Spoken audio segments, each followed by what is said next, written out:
और पिज्जा का तेल दिखा, ठीक है ना? मोटरसाइकिल कैसे दिखाते हैं? ठीक है, स्टार्ट हो गए हैं। हाय फ्रेंड्स, आज मेरा पतिदेव मेरे लिए लाया है पिज्जा।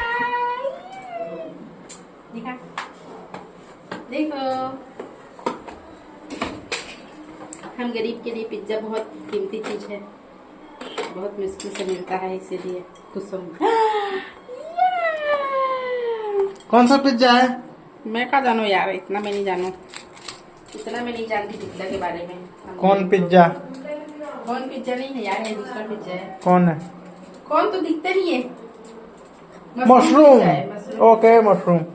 ये हमारा बेटी है। इधर देखा, इधर। अब खाएंगे इसको मजे मार के।